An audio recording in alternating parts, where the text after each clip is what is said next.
Hi, everybody.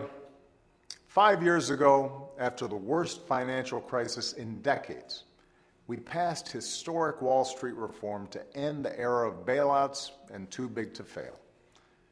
As part of that reform, we created an independent Consumer Financial Protection Bureau with one mission: to protect American consumers from some of the worst practices in the financial industry.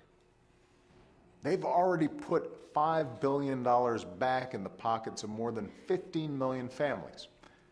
And this week, they took an important first step toward cracking down on some of the most abusive practices involving payday loans.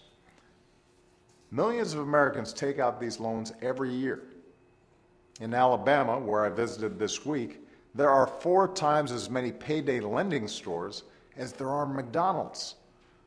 But while payday loans might seem like easy money, folks often end up trapped in a cycle of debt. If you take out a $500 loan, it's easy to wind up paying more than $1,000 in interest and fees. The step the Consumer Financial Protection Bureau announced this week is designed to change that. The idea is pretty common sense. If you're a payday lender preparing to give a loan, you should make sure that the borrower can afford to pay it back first.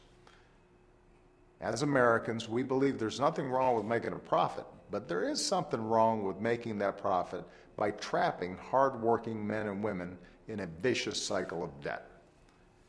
Protecting working Americans' paychecks shouldn't be a partisan issue.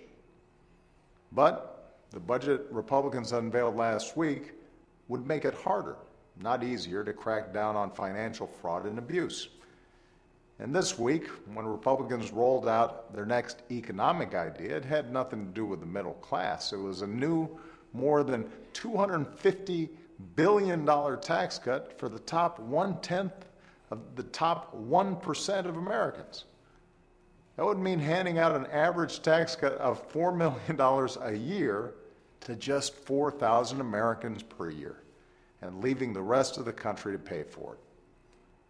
I don't think our top economic priority should be helping a tiny number of Americans who are already doing extraordinarily well and asking everybody else to foot the bill.